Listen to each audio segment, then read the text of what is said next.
क्या पूरा घटनाक्रम रहा? दिनांक 26/12/25 को थाना लोनी के अशोक विहार क्षेत्र में योगेश कुमार जो कि रिटायर्ड एयरफोर्स हैं, उनके हत्या के संबंध में उनके पुत्र द्वारा एक तहरीर दी गई थी, जिस आधार पर थाना लोनी पर अभियोग पंजीकृत किया गया था। इन अभियुक्तों की गिरफ्तारी एवं इस घटना के सफल अनावरण हेतु तब से प्रयास किए जा रहे थे।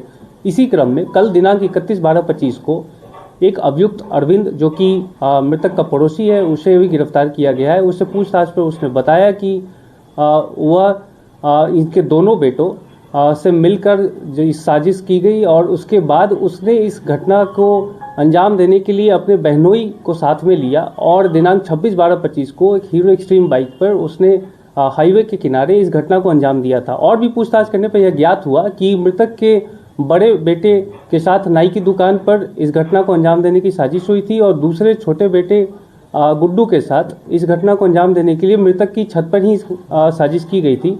उसकी वजह जो यह निकल के आई है कि मृतक से उनके दोनों बेटे और घर वाले परेशान थे।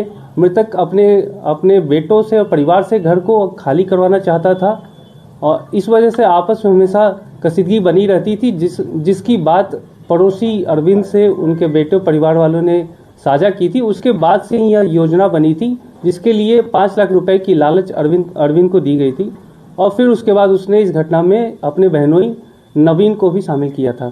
नवीन क्या करता है सर? नवीन, जहाँ तक जानकारी हुई है, नवीन उत्तर प्रदेश पुलिस में कांस्टेबल के पद पर हैं और वर्तमान में ये अभी वहाँ से एब्सेंट चल रहा है और भी जानकारी हम जुटा रहे हैं। गोली कितनी लगी थी, किस किस ने मारी थी? गोली दोनों के द्वारा, दोनों बाइक सवारों के द्वारा एक तमंचे से एक गोली फायर की गई थी और उनके सिर में गोली लगी थी, जिसके कारण उनकी मृत्यु हुई थी। एस्केप कैसे हुए थे वहाँ से ये मर्डर के बाद? और जैसा कि सीसीटीवी फुटेजेस से और भी जानकारी करने से संज्ञान में आई कि उसके बाद ये उस हीरो एक्सट्रीम बाइक जो है उसे फरार हुए। फिर एक सुनसान जगह पर जाके इन्होंने कपड़े बदले और वहाँ से दूसरी बाइक से फरार हो गए थे।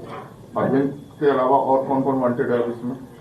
अरविंद के अलावा वांछित नवीन है जो कि बहनोई है और दोनों बेटे मृतक के गुड्डू एवं नीतीश दोनों ही वांछित है।